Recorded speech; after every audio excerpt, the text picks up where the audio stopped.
conversation and coffee group. So that we've got some new faces. It's very lovely to have you here with us. Oh, there we go, I can hear myself now. So those of you who have first time here, welcome. We try just to have a friendship group and not about pushing Bible verses and those sort of things. Our mission in this church is to outreach to people, make them feel comfortable and build community. So part of that is this group here. We've been going now for 18 months. We've had a range of speakers. Rob McMurdo sitting over there was one of our speakers. Anyone else been a speaker? I've been a speaker. Julie's been a speaker. And we try and have both male and female people come and just talk about their lives, which is what we're about. And today we have Tim Francis, who I have known for 30 years. We both were part of the youth ministry in this church. Now there's no youth in this church, so I'm doing this. Tim has a range of qualifications from including Bachelor of Commerce in Marketing, Small Business Management, Farm Management, Permaculture, Horticulture, working with challenged children. I knew him as a sign writer, and he used to do, I don't know if you remember, we had a billboard at the front of this church that had the most magnificent sort of posters on it from time to time. Tim was the one that used to make those posters. So Tim decided there was a need to have some sort of a farm venture for children, youth who are disadvantaged or need some life skills. So he changed his life completely, and now he runs Paradise Farms. And I'm not going to say very much more about that because I would like Tim to tell you what he does, why he does it, and where he does it. So I'm handing over to Tim.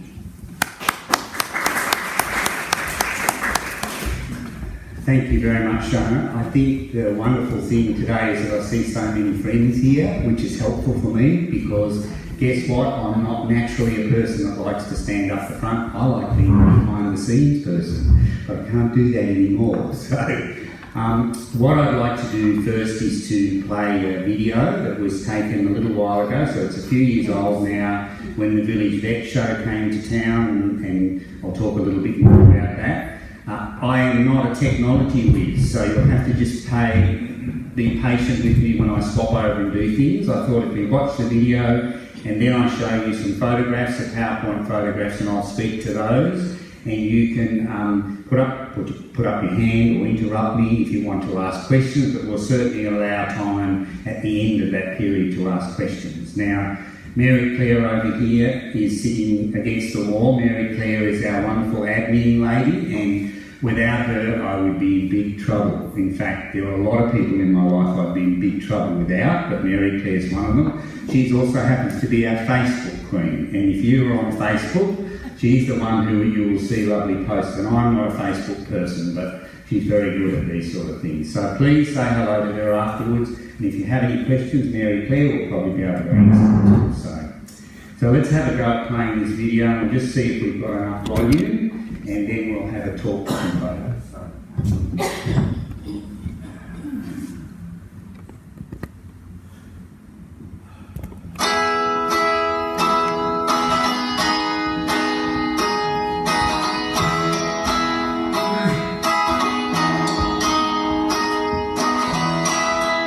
For the last 25 years I've been working through supporting young people in difficult circumstances.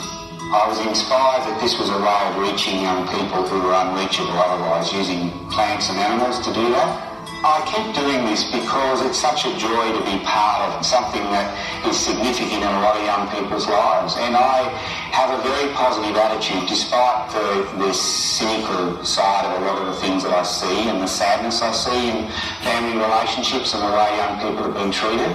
I see so many great outcomes that those great outcomes help me through the really tough stuff in between.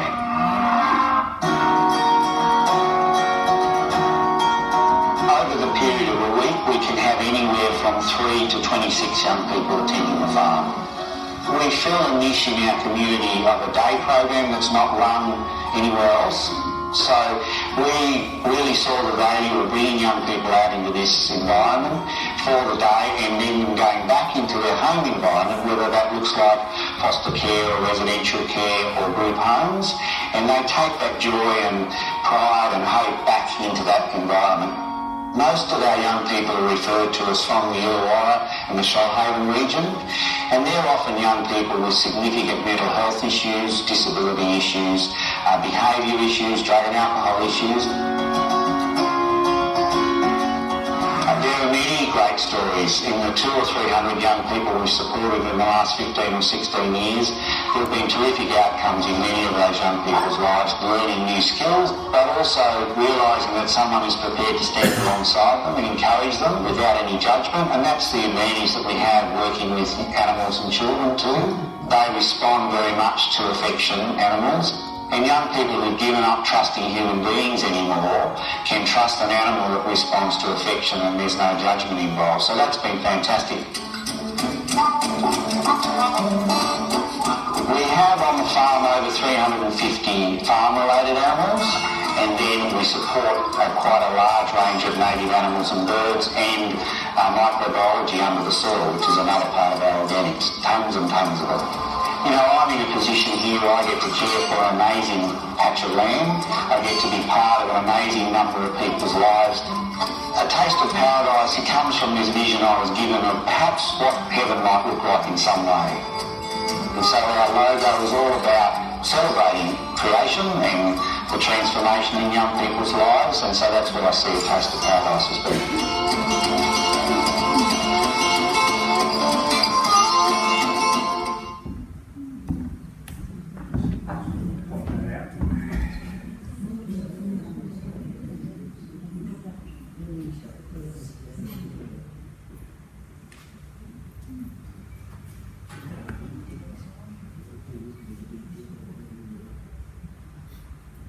This is the bit we have to be a bit patient while it loads itself.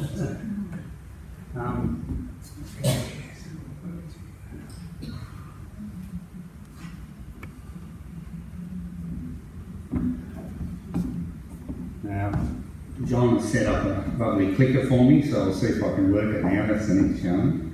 So, when I listened and watched this video, I realised that it is 4 years old now. So, this last Christmas, we clocked over 20 years of working with young people, and 20 years of amazing highs and lows and lots of challenges, and we're now over 400 young people that we've supported in that time. So there are a wide range of young people, and I tried to say in that movie, there's a wide extreme involved, so we customise everything we do with these young people, and most of them, we would say these days, are cared for by the minister. So in the previous years we might have used the expression state wards, so they don't often have much contact with their birth families anymore. If there is, there's not a lot. So these are kids who often don't have a lot of hope and inspiration in their lives, don't have a high expectation of what they're capable of. So sometimes our job is just simply standing alongside them and encouraging them and saying, I'm interested in you, and I'm interested in your life, and I'm interested in finding things that we can explore together that you might see in the future might become part of a career or an opportunity for you to get some work. And many of these kids, of course, have very poor literacy and numeracy skills, so it's quite difficult for them to do a lot of the sort of work that we might take for granted too. So here is the picture of the logo. Now, interestingly, we have lots of changes happening in our life at the moment, and one of them is there is a new logo being designed for the mentoring side of what we do. So this is the original farm logo, and as I described in the video, the picture is of the caterpillar becoming a butterfly. Is this process that we work with young people. And many of you know I'm a committed Christian, and this was given to me when we first started the farm, and that was 25 years ago, before we started taking young people on. And it simply says, the Lord will send a blessing on your barns and on everything you put your hand to. The Lord your God will bless you in the land He's giving you. Now, this was obviously written about the promised land, but when you look at what we started with, was a blank canvas. And when you come, and I really encourage you to think about coming, some of you have come to one of our open mornings, We do an open morning still the first Tuesday of every month outside school holidays. You'd be very welcome to book in with Mary Claire and come and have a look, because if you're thinking about, oh, do I have to walk anywhere, because Wim and I have had a conversation about his leg, and I assure you that we have 25-seat trailer that goes behind the tractor, so you don't have to walk anywhere. You can sit in the trailer and just enjoy the view. So if you'd like to, you'd be very welcome. Tim, we have one next week. Okay, there is another one coming next week, and there's still a few places left. Sometimes we can have them full, and sometimes we can have them half full, and I've had times when nobody's turned up. So guess what? If no one turns up, I've got a lot of other things to do, so I get on with that project. But the reality is we get a lot of inquiries from around Australia and overseas, and it was getting to be a huge issue for me trying to juggle keeping everybody safe and having visitors on site, because everybody who works with our young people has to have working with children checks, and we also have to be very careful that we protect the privacy of young people, because many of these young people also have child protection orders over them, so people in their family may not be allowed to know where they are. So we have to be respectful of that situation, and we don't want to put those young people at any more risk from the experiences that they've had in the past. And as I hinted, many of these young people have had awful sexual and physical abuse, and they don't want to have relationships with people anymore. So guess what? We start with an animal. And an animal that's fed every day, that the children turn up, the young people turn up to the fence, and they all rush up in a big hurry, and they go, they're pleased to see me. They love me, they're pleased to see me. And of course, with animals, they don't care where you've come from or what you've done or what your past is like. They just respond to affection, and also they're very focused on feed. So all of these things are very good in that connection process. And we just start with that with the animals, and it might be a baby chicken, and we work up from there to a point where they start to learn to trust another human being, and then the sky's the limit. So we just have to be available and do the best we can every day, and that can change at the last minute dramatically, because many of the young people that are referred to us don't turn up regularly. So it's very hard to be employing people, paying their wages if the young person doesn't come along. So we say to all the referring organisations these days, if you can't give us 24 hours notice, we will still have to invoice you for the time that the young person is here. We used to do everything on a voluntary basis, and guess what? We ran out of money completely. So we had to change that. So now we charge the referring organisation a subsidised rate an hour to pay for wages, stock feed, insurance, and we struggle to cover our own costs every week, but that's another story. So let's see if I can work this, John. Look at that. So if you come to an open morning, even next week, I will make an effort to put the flag up for you. And I only put flag up for special visitors because it's just another job, but I'll make sure the flag's up if you're able to come and visit me. That's a promise. So we live and work in a beautiful part of the world. As you know, we're all very privileged to live in Berry. So this is the top of the farm, and it's because I didn't have a camera at the time that could take panoramic views. It's hard to get the view in here, but on the left-hand side we look from Geroa all the way along 7 Mile Beach to Jervis Bay, the last headland of Jervis Bay. It's quite spectacular, and my biggest issue is I don't get to spend enough time up there looking at the view. Every now and again I have to go up and say, look at what we've been given to care for, this is amazing. So that's the view from up the top of the hill. So without infrastructure, and it's very hard to keep everybody safe and dry and weatherproof and things like that. So we have a range of infrastructure, and one of the things you can see at the bottom here is we have a training room, or we call it a learning activity centre, and that gives us an all-weather space. It's doubling the staff rooms and everything else at the moment. We're trying to change that and improve that. And the top right-hand side is a toilet block. Now we have 2 toilet blocks. The funny thing is, going and talking to someone like the Berry Garden Club about funding us for a toilet block doesn't sound hugely exciting, and it's a bit hard to get excited about a toilet block. But guess what? In the middle of nowhere, to have a safe, hygienic place where young people can go and be safe, and they've got a little latch on the door so they know that no one's going to interrupt them, is hugely important. It is actually for us too, because for many years I had a tractor without any buildings and a toilet, a portable toilet inside of shade cloth screen. Now, what it does is when you get provided with facilities like this, you realise how thankful you are for simple things like having toilets. So we know many people around the world don't have access to hygienic toilets. But these are composting toilets and they're fantastic. I empty them probably, I suppose, once every 6 months, and they get used constantly. All the material just breaks down into brown humus, no smell. And we use that underneath our shelter belt trees and things. Of course, we're not allowed to grow vegetables in it, as you are overseas, but in Australia we can't do that. So one day the Minister for Mental Health turned up and he said, "Tim, take me for a tour around the farm." So off we went. He left all these minders behind. He said, "I want to have a look at what you're doing." And as he left, he gave me a cheque for $15,000. And he said, "I want you to finish building that toilet. I want you to finish building the training room, because these are the sorts of projects we want to see with young people with mental health issues. We'd love to see more of them in our community." And the reality is there isn't many of them all around Australia. And that's the sad thing. We have the resources, we think we should be doing more of this, but it's such a big undertaking. So we have a fruit and nut tree orchard, and there's not time to show you all of those things now, but hopefully down the track we're trying to grow as many things as we can to bring a return to the farm. And we are coming, at the moment we're trying to come every week to the Dairy Farmers Market, and I see some of you there where we sell what eggs we've got, a little bit of produce. Andrew, who's joined us recently, is fantastic in our horticulture and growing seedlings and things, so we will have organic vegetable seedlings available if anybody has gardens that they would like to take advantage of that. We have a process right at the moment which is providing another challenge for us. We've been certified organic for, I think, 2006, so that's a while now. And the whole regulations for the whole of Australia have changed, the new national regulations.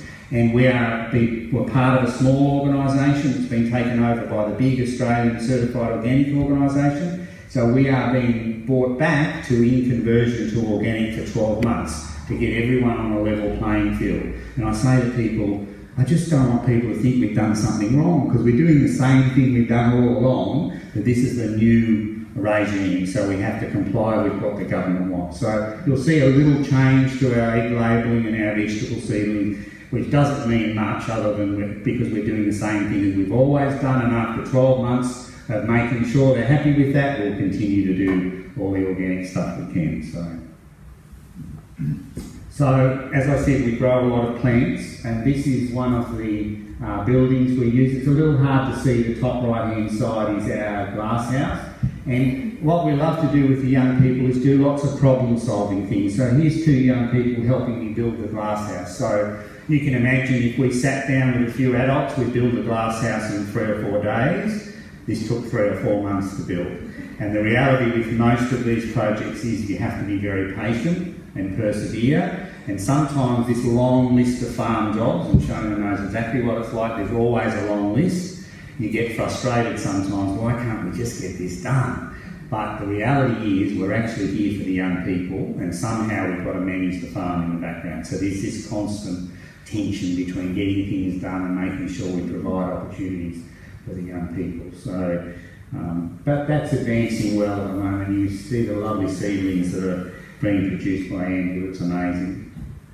And you know, some of them in the greenhouse. And shade house, again, the Commonwealth Government gave us some money for a shade house, and this is the process of making sure our seedlings are strong. When they come out of the glass house, they get hardened up a little bit in the shade house before they go out into the garden, or before we harden them up out. We've got a hardening up area behind this, so that when people buy seedlings from us and they stick them in the ground, they grow well and they're healthy and they're strong. So taking things straight out of the glass house and selling it to someone is a recipe for disaster, as Hazel knows, because it's just not worth the effort. So that's another project there. So, and again, our vegetable garden, I don't know whether you can see that better than I can here, but we're expanding our vegetable garden structure system, and it's netted completely to keep the hares and the rabbits and the birds out. And this is a honeycomb design that was built by Chris Francis, no relative, although he's a nice guy, from Strongville. So Chris started this first stage with us, and the Shoalhaven Poultry Group raised the first stage money for the first stage. And we build most of the timber is all recycled. and the wire obviously we have to buy new, but this is gradually expanding to help us have a commercial sized garden that will be a bit more viable in the things that we can sell. Because the restaurants and cafes locally, most of them will snap up everything we produce. But we produce such small quantities of things, we're just selling the excess. And in fact, if the young people ate everything out of this garden, we'd be happy, because it's actually there for them. And you can imagine that most of their diet is often takeaway food. So they spend a lot of time at McDonald's and things. Having a chance to try a fresh strawberry out of the garden or a freshly picked bean, many of you have probably experienced that. The taste is something fantastic. And if we can encourage them to have a healthier diet, we very much want to do that. And that's basically what this garden's about first and foremost. And there's a lot of things growing in that garden. There are lots of different interesting things. So we cycle all of our chickens through the garden, so our free range, it will be called in conversion organic eggs for 12 months. They all come through the chicken enterprise, and I think I've got some more photos a bit later on, I hope I have. But these are young birds. All of our chickens are hatched with the young people. We have incubators, and they go from day one putting the eggs in the incubator to hatching them, and this afternoon we have a group of little 5-year-old to 7-year-old children who will sit there with the baby chickens that hatched last week. You might get 30 or 40 minutes that they'll sit still with a baby chicken with a smile on their face, and that never happens in their life normally. So you just don't know the impact it has. When a worker comes to me and says, Tim, no one's probably told you this, but this little child here, we would go up to the school 3 or 4 times a week with behaviour issues with this child. Since they've been coming to the farm, no call-outs. So you don't know the long-term effect that this will have on a young person. And finding some peace and some happiness in what is often a world of turmoil for them. So these little kids this afternoon, this is an assisted animal therapy group, none of them have ever had the opportunity to bond with a mum. So what that does, and you've probably seen films of the orphanages and things where children aren't picked up and hugged and cared for, these children don't have empathy for other living things. So when you look at them, you think they're very naughty children, but there's actually a good reason why they're the way they are. And I get worn down and I'm getting tighter, and physically and emotionally it's getting harder, I have to pull myself up every now and again, because it's hard not to be grumpy with a child that's not listening and doing unsafe things. And so we have a group of people working with those young people, but to see them work through a 10-week program and then they'll come back to the next stage, and the next stage is 2 different groups operating. We've been doing that for quite a number of years now, and some of them come back and you see them the next year. Some of them you don't. So I haven't seen. There were some girls that arrived probably the end of last year I hadn't seen for 4 or 5 years. And as you know, with children, they change so much, their faces change, and they were so excited to come back to the farm. And so you never know what that long-term benefit for these young people is. So chickens, and they go through before we plant anything in the garden, and after we harvest it, the chickens go through. So now, a project like this doesn't happen without a lot of great people in the background. So here's an example of Brendan, and since he's not here, I'm going to embarrass him. He's one of our great mentors. The trick is, being a mentor on the farm means you've got to be involved in mentoring young people. There's also a lot of farm jobs to do too. So this balance is quite tricky, and often we're stretched beyond what's physically possible, but we ask a lot of people, and it is, we're trying to, at the moment, do things better all the time. We've always said from the beginning we want to keep doing things better. And in the last 12 months we've had to renew a lot of our policies and procedures to become more and more professional, and that's come with a whole lot of extra stresses too. We've got to comply with all sorts of things all the time. So Brendan's working in the veggie garden there, so that's an example of one of our number of mentors. So young people planting vegetables. So in the case of some of these photographs, I've got permission to show you the young people, but most of the young people in our life we can't take photos of. That's part of the deal. So this is planting veggies in our garden, and of course I get a lot of joy and happiness out of seeing the colours and the flowers and things that grow, and you can see these are sunflowers. We're always fighting the cockatoos and things to keep the sunflowers. So just wall-to-wall bok choy one year, so lots of greenery. And their Globe artichoke flowers are always spectacular, and if they get too advanced and we can't eat them, then we've been selling the flowers at the Berry Farmers Market because they're lovely and they last a while in the vase. So things like this is an elevated garden which we want to build more of, and this is called a wicking bed, and it basically means there's a pond underneath this, and there are wicks that go down into the soil and they draw the moisture up to keep the herbs watered. So there's water chestnuts, there's pineapple sage, there's lemon balm, lots of lovely smelling things. And, you know, young people who often can't communicate very well, smelling and touching things is great. So we want more of these sorts of things. And the potential is to build lots more elevated gardens. So we have no young person in the farm program at the moment in a wheelchair, but they do come in and out at times too. So we want to be able to do more of that. So, and produce. So always a range of produce. As I said, small quantities, but we need to find a market for everything we produce. And we, as I say, those of you who've met Andy, my wife, she's a wonderful accountant, but every now and again she said to me, "Now Tim, why did you do that? Why have we got this animal that doesn't produce anything?" Because the reality is many of the things on the farm don't generate an income. They're there for the young people. And that's really hard to get that balance right. So, yeah, produce. So, animals are a very big part of what we do. So you can see Lano and Woodley in the middle there, who are the guardian dogs for the chickens. And Lano and Woodley are lovely temperament. They have to be because the children come in and collect eggs with me or with us every day. And guardian dogs are supposed to be left to their own devices, but they're cute. Many of the young people that have lived in families where they've had animals and have no longer contact to animals, it's a natural draw card for them to go and see the dogs. So you can see goats, cattle, horses, alpacas, lots of different animals that form part of that process and trying to run the farm. So they're one of the number of wonderful volunteers. So here's a picture of Janae. So Janae was given to us a little while ago. So he's a Solaire bull. He's worth a lot of money, and we've been crossing him in with our Murray Greys, and there's been producing some lovely calves. And he is reaching within the next year or two the end of his successful bull process. And he has another superseded model coming, and this is what his superseded model looks like. This is Billy. So Billy arrived about 6 months or so ago on the farm, and he's going to take over from Jemaie. And Billy and Jemaie are both Solaire French cattle, but they're different colours. They come in red or black. It just so happens that Billy's red and Jemaie's black. The reality is that many of the conversations that come with young people, we build a trust relationship, and guess what? They're going to ask some tricky questions. Sometimes it might be a sex education class. So I've said to a number of you before, it always sticks in my mind. This young man said to me one day, no one else there, just me and him in the middle of the paddock, that bull, what's he up to? And it was an opportunity to have that sort of conversation without anybody else listening, without getting the wrong information from many of his peers or the people he lived in a group home with.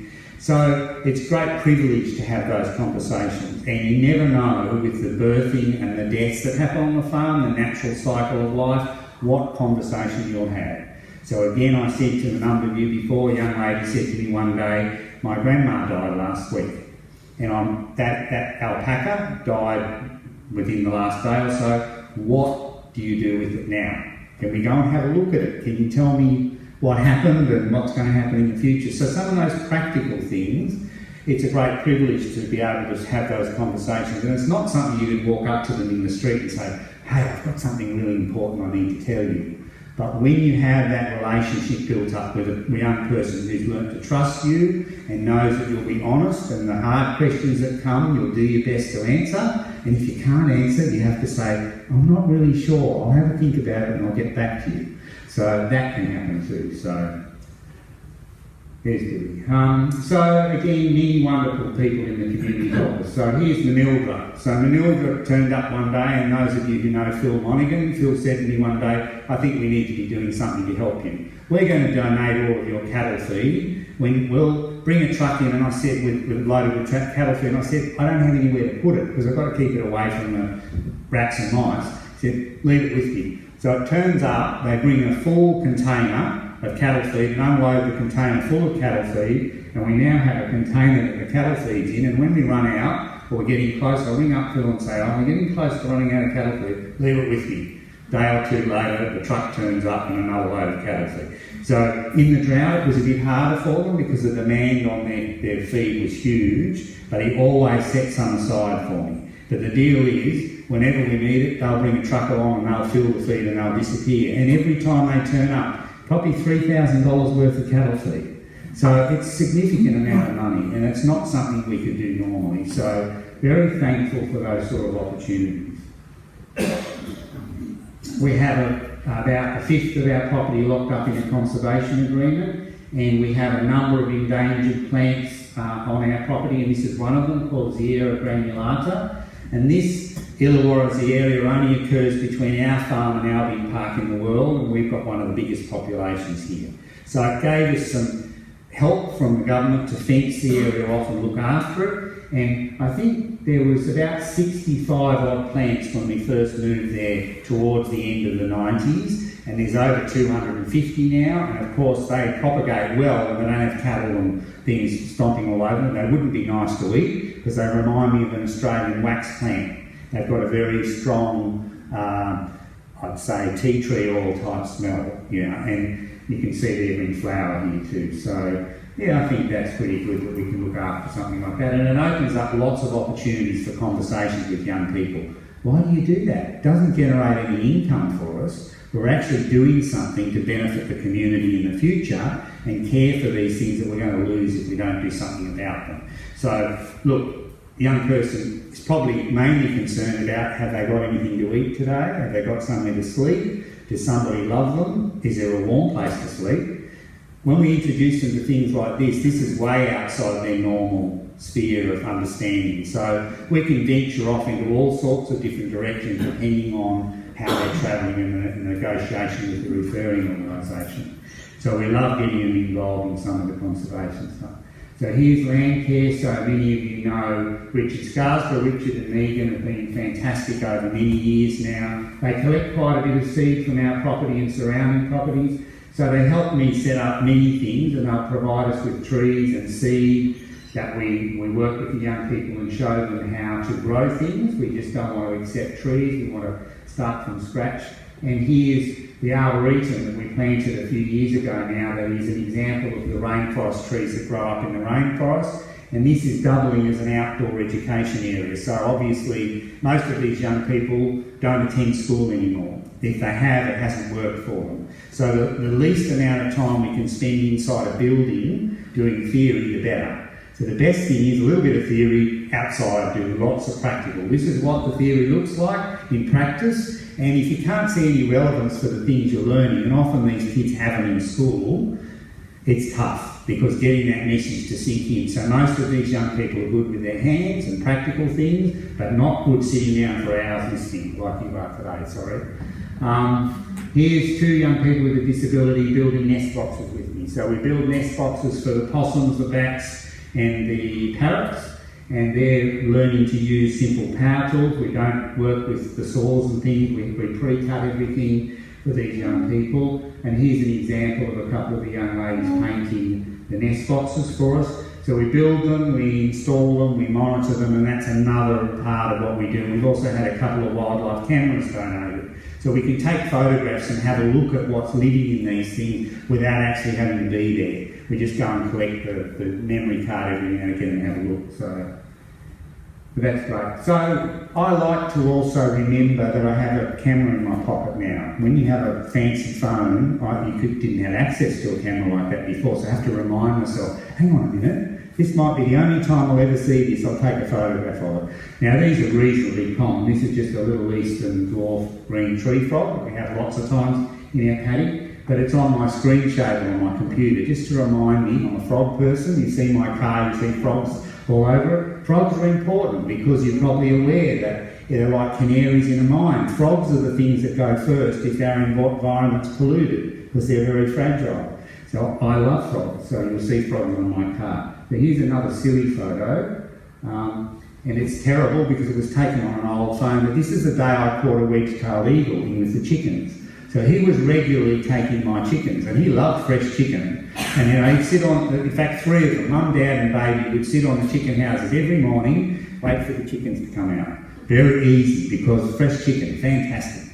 So before we got the dogs, we had to net everything, and this day, this eagle snuck in through the hole in the netting, and I was there by myself. I thought, what on earth am I going to do with this eagle? So the thing was that he gradually wore himself out, and I thought, no one's ever going to believe me. So I tried to take a photo. This was holding the eagle and holding my phone like this, so that's why it's such a terrible photo. But I did have a discussion with him at the time and say, leave my chickens alone. But it only improved when the dogs moved in, because they fly overhead and they see the dogs there and they come nowhere near the chickens anymore. So, yeah, it's worked well, but there you go. And here's a situation where 2 male red-bellied black snakes fought for about 40 minutes. It's a territorial thing, they tell me, and I was standing, I suppose, about 3 metres away, and they weren't interested in me at all. And I thought, I'm going to take a photo. I don't know how many times I'll see this and that close. So, not a great photo, but you get a feeling that they're trying to work out who's the boss. So, infrastructure, so here's a storage area for all of our propagation mixers and mulch and things. Again, a local concrete company donated some of those blocks, which has been fantastic. So things like that make life a lot easier. One day I had a call from a builder. We're dismantling some double garages, they're putting in a studio. I've said to these people, instead of selling them, would you think about getting them the tin out of the farm? So I get this phone call. And they said, what are you doing out there, Tim? And I explained, and I said, go and have a look at the website, which is a bit out of date now, and a new one's about to be released very soon. And they went and had a look and said, yep, you can have it. Come and pull it down. And we took it down and we sat it on the farm, and we didn't have anybody to put it up. And one day my friend John Sawney from Real Aussie Sheds said to me, I'll send some blokes to put that up for you. And in 2 days, the double garages went up. So, things like the Myer Foundation in Melbourne gave us this buggy. Now, this buggy is very well used because of the proposal was we have 2 needs with a buggy like this: feeding the animals and getting in and out of all of the paddocks with a young person sitting next to you, because we can't use quad bikes these days, they're too dangerous. So this is what we use to get in and out of the paddocks and feed the animals. It's a 4-wheel drive diesel vehicle with a tip tray. They're very expensive. We bought this one second hand with the money they gave us. But you know, the other thing that we do with it is we teach young people to drive. Now, many of our young people that are on the farm now might start with a ride-on mower and work up, but I know myself, and there are many other people doing it at the moment. I've taught over 20 young people to drive at the farm, and they've not had anybody in their life to do that. Now, that's negotiated with the organisation because it may not always be appropriate. In fact, one day I got the phone call saying, you've got to stop teaching this young man to drive. He started stealing motor cars. So it does happen, but I had a phone call last year through a Facebook connection from one of the most challenging young people I worked with in the last 10 years saying, Tim, I just wanted to ring and tell you that you taught me to drive. I have now a part-time job in the Gold Coast, and I bought that Ford Fairlane that I always talked about, that I'd like to get one day, and I just want to ring up and thank you.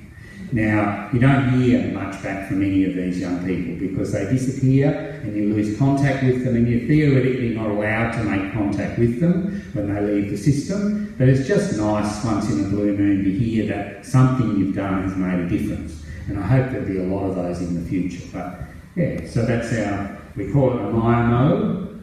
So, infrastructure, this is again Real Aussie Sheds have given us and built this big shed on top of 2 containers for us. They just turn up, they do things. Took them about 3 years to build the shed. You've got to be patient because they're very busy. But that's the final product. So it's a huge shed, and it now has a solar system on top that was donated by the Commonwealth Government that provides power to run pumps for the veggie garden and lighting and power inside where we work on various equipment in the end of these buildings.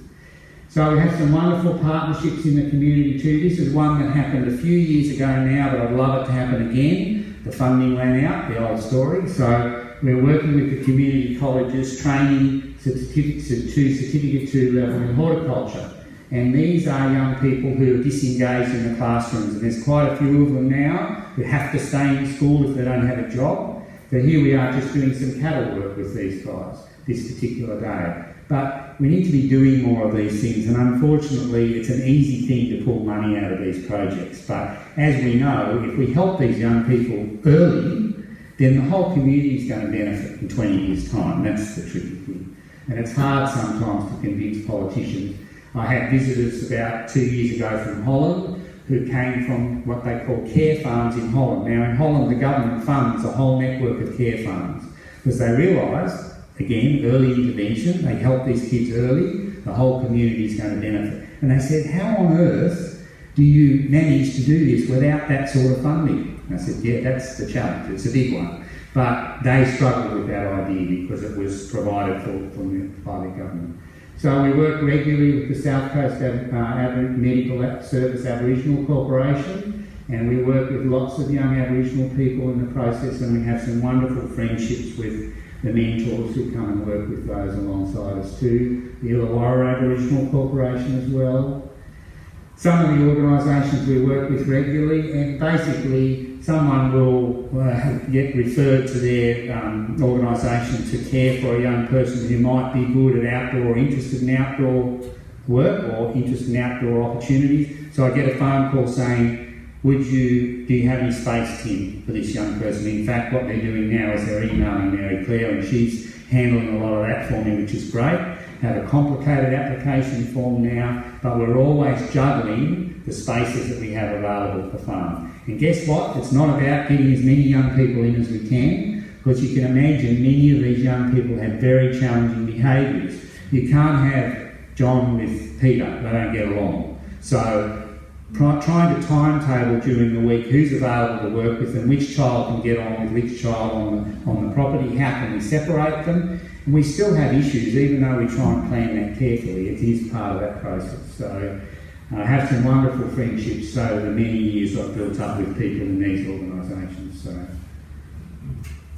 Berry Vet Clinic, so I played the Village Vets movie to start off with. And those of you who have Foxtel, I don't have Foxtel, but it was quite successful when they produced the series with Anthony and James at the local Berry Vet Clinic. It was sold all around Australia, and they told me they would try and sell it worldwide, and if it did, they'd make them good money, and it sold worldwide, and they did a second series.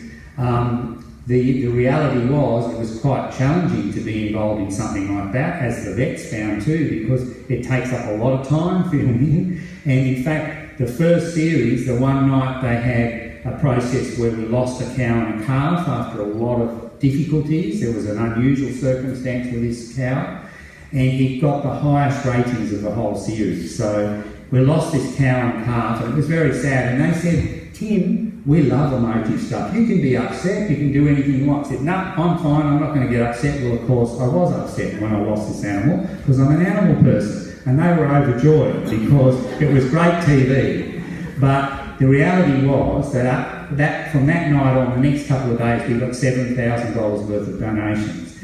Hundreds and hundreds of people got on Facebook and said, I got $50 to help you buy another cow. How do you manage this? And they did it.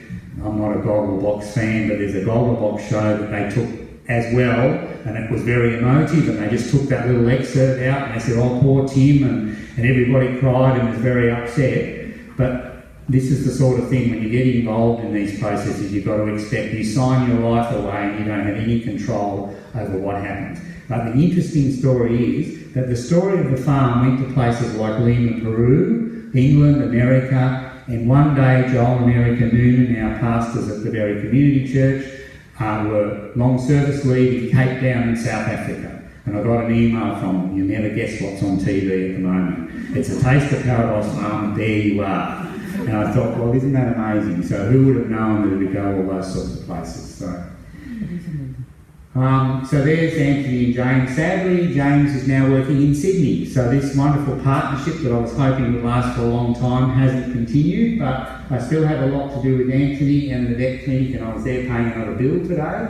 They are very generous with me, but I still have a lot of bills to pay at times. So that was very interesting. We are hoping down the track to build a respite house. So we've been working on this for probably 10 years now. All the drawings are done, all the engineering's done. We just don't have the money to build it. And at the moment I don't have time to progress that any further, but we're hopeful one day we'll build it. And it's basically short-term emergency care for families in crisis, or for people like Andy and I who are in the caring industry who never get a chance for a break. We think there's a great opportunity to do something like this. So one day we're hoping it will happen. And I have to just say at the moment, it's one thing that I just can't progress right now with everything else that's going on. So, of course, many people have lived here over thousands of years. And what's great about this is that, particularly when the young Aboriginal people come, here is a grinding stone. So this grinding stone would have been sitting flat like a table, probably thousands of years old, used for grinding seeds and preparing animals and things. Right on top of this hill, the ridge of Tullajuwa, you see, the elders tell me, you see 6 sacred sites from up here. People don't have these things unless it's a gathering place for communities. There's only 2 that we know of in our region, one on the side of our hill and one in Buderi National Park. So it's really very special that we've got this to look after. And we find often stone tools in the paddock when we're doing our farming stuff. We have a lovely collection of what would be some of people's very precious possessions, stone cutting tools and axe heads and things like that. So we're never surprised when we find something. In fact, one day when I moved the chicken, underneath the chicken house was a flint stone. So those of you who know about flints, it was a lovely glass-looking stone. One side had a shell fossil and the other side had the flints cut out of it. And it looks nothing like any of the other stones on the farm, so guess what? Would have been someone's flint stone they carried there from somewhere else. So those sorts of things you need to be observant about too. So, to finish up, we have our website, which, as I say, is being redesigned at the moment, and we hope to have a new one soon. Mary Claire tells me you need to say to anybody who's interested in Facebook, please like us on Facebook. So there you go, I'll put that up especially for her. And at the bottom here, we have nothing to do with me. I have some wonderful people who've organised it. There is a concert coming up at Coolangatta Estate on the 10th of May. Now, Shane Howard is the man who's the entertainer and his trio. They are not someone I know well. He fronted a number of bands in Australia and was quite successful. But if you know of anyone who might be interested in going, there's a meal and there's a show, or there's just a show, whatever you think. So this is coming up on the 10th of May. Now, the other thing is, many of you who've been involved in supporting us on and off for a long time, we actually need practical financial support. Prayer support for me is really important, because guess what? A lot of what we do, I can't do alone. I can do up to here, but actually God's got to provide between what's got to happen from here to here. So this is the way I approach all of this stuff. So if you're able to pray for us, that would be important. If you're able to make a contribution in any way, that's fantastic. We also appreciate advice. So over the years, a number of you in this room have given me advice, and Wim's one of those people sitting over here. And we have some machinery that we bought from Wim a while ago that we still use, and some of the advice he gave me at that stage is still continuing to this day. So people in the community who say, Tim, I've got expertise in that, or I know someone who could help with that, this is really important. So that's all I have to say. And I'm sorry I've just talked non-stop. But if you would like to ask any questions, I'm very happy to be honest in my answers. So I'm really going to put you on the spot now and say, if you would like to ask questions, now's an opportunity. If you forget and you'd like to ask a question later on, we can ring Mary Claire. We have an office number and she'd be very happy to answer your questions or refer them to me, whatever. So thank you very much. Yep, long time to sit still.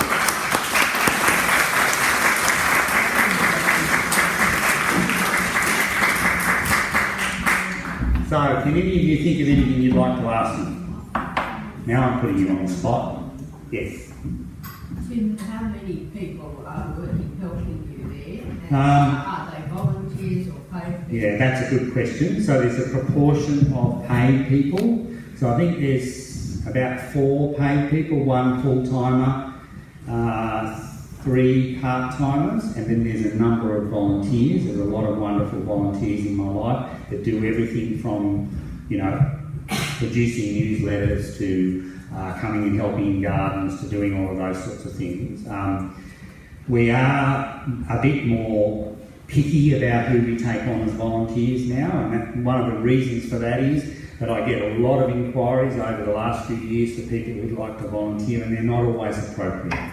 So it's hard to say to someone, well, we really can't use your skills, or we have concerns about your circumstances.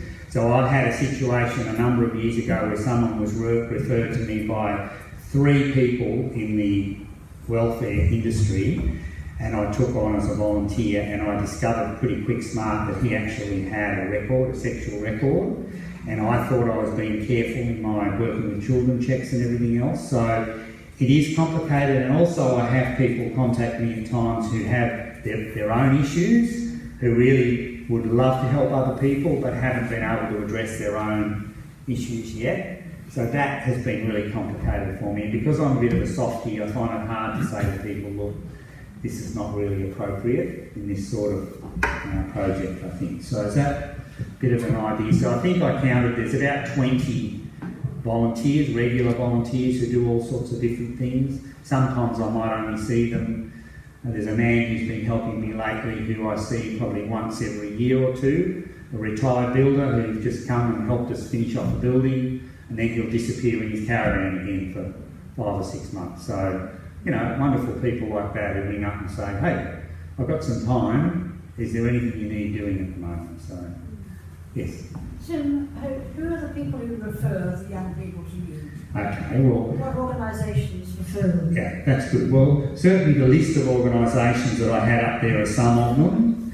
So they are organisations, the first one I ever worked with was Care South many years ago, but since that time we've worked with nearly every organisation in the region who works with young people. So it might be Donatos, it might be Mary McKillop Foundation, there's Interchange Shoalhaven, there's lots of organisations who support young people with disabilities or support young people in foster care or group homes or residential care.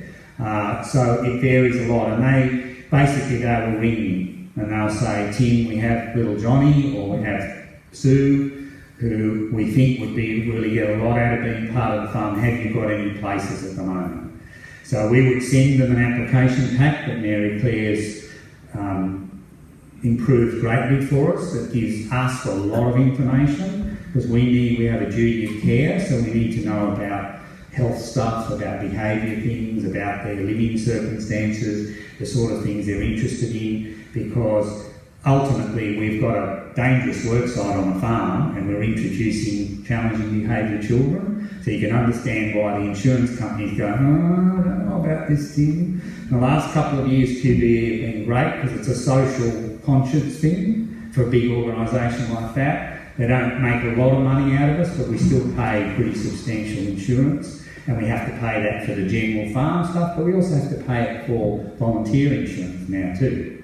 And sadly, I learned recently that they don't cover anybody in an insurance policy over the age of 85.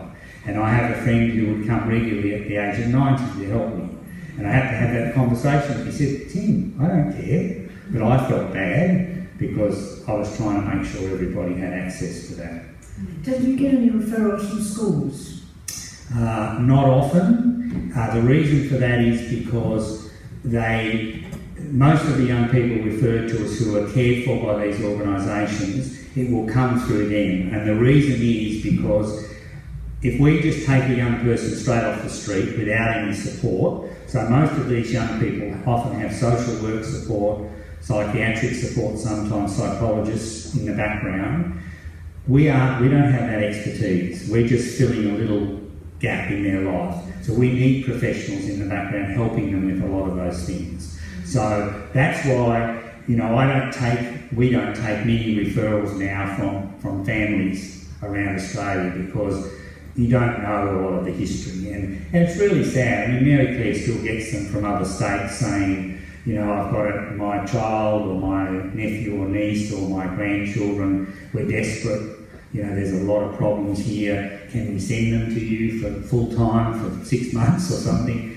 we can't do that. We're just a little organisation in a day program. So there are those challenges in it. Mary P does a great job of responding to them now, because I'd spend hours, typing up a compassionate response, because it's hard to go, sorry, can't help you, because these are people who genuinely are in big trouble, and their children are in big trouble, and the grandparents who care about their grandchildren are really struggling, and they may have responsibility for their children now.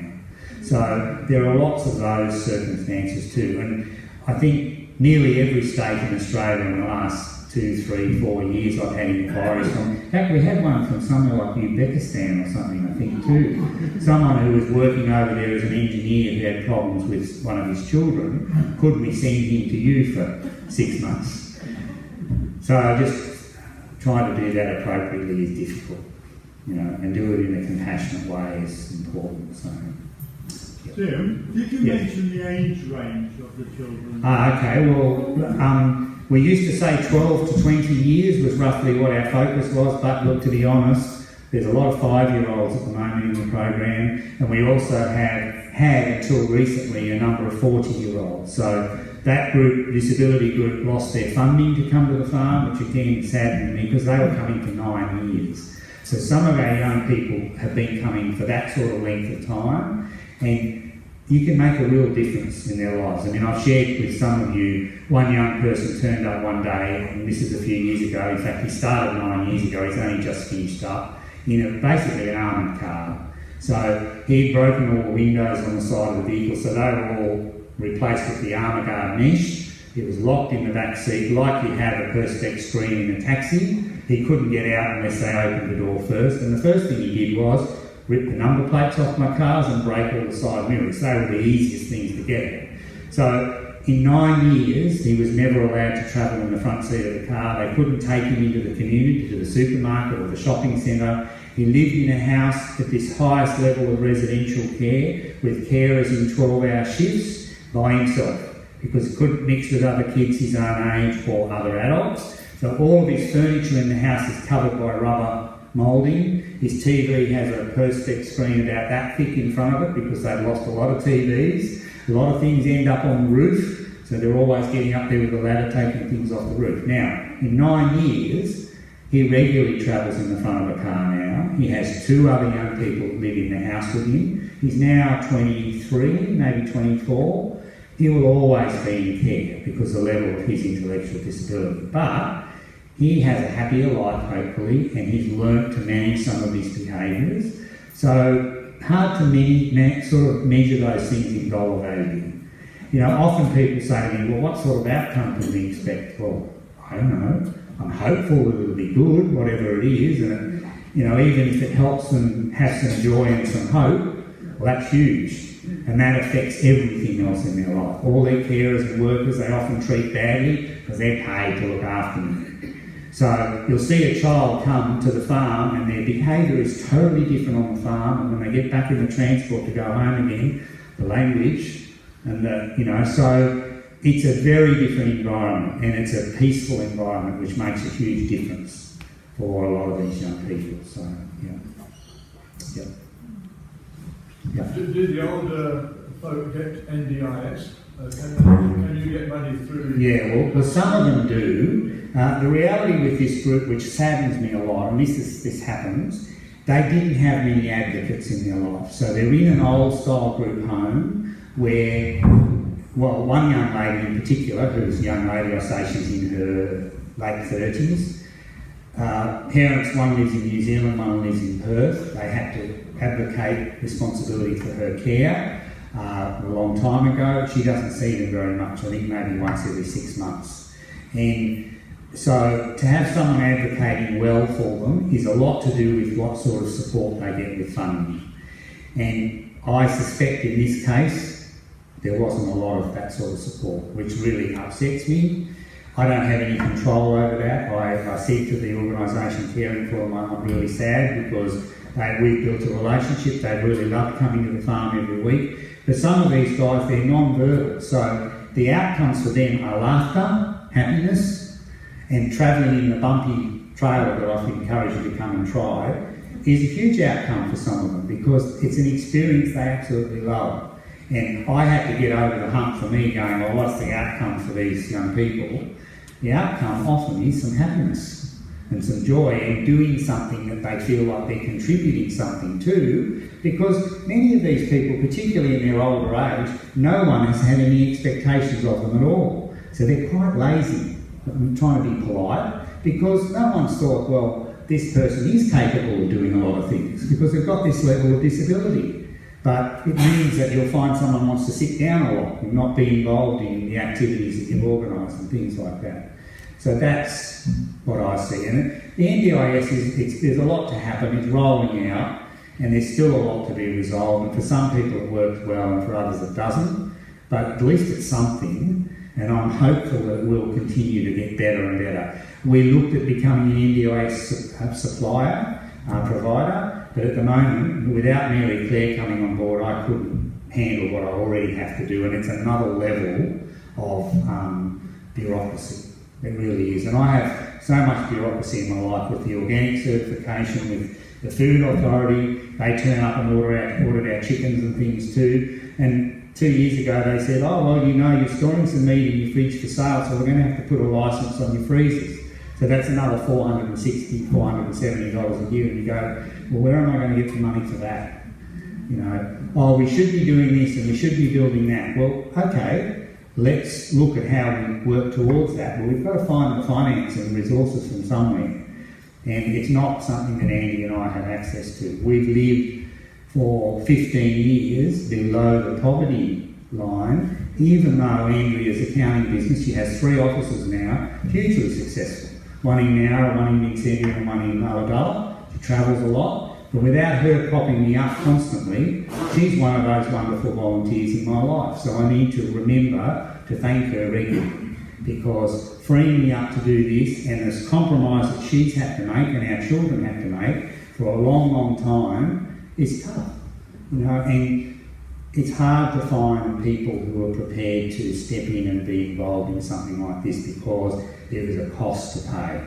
And the cost hopefully is not too great, but I'm pretty worn down now that I've got people in my life telling me I've got a week coming up in Melbourne where we're going to a conference, and then there's 2 weeks. Andy and I turned 60 this year, and our children said, we are taking you to New Zealand for 2 weeks.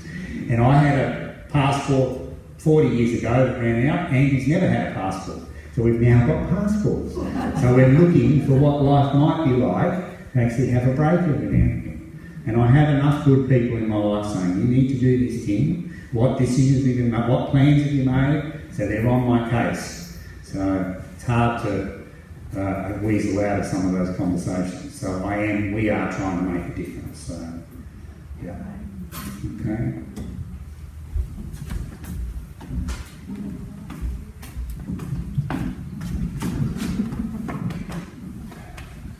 Thank you for wanting to make a difference. I thought yesterday, when you had to do this, thank you, I sort of thought, what's Tim like? You know, who does he represent in our society? And the first thing that came to my mind is the Good Samaritan. Tim, you're selfless. You've got compassion. You didn't walk by. You stood there. You gave, you still are giving care to people in need. You don't look at the differences in the people that you're serving. You look at them as whole and worthwhile beings. You are conscious of what is needed in their life and your own life and the life of the animals and plants that you're caring for. You're an amazing person, and we're very privileged to have you as part of our community.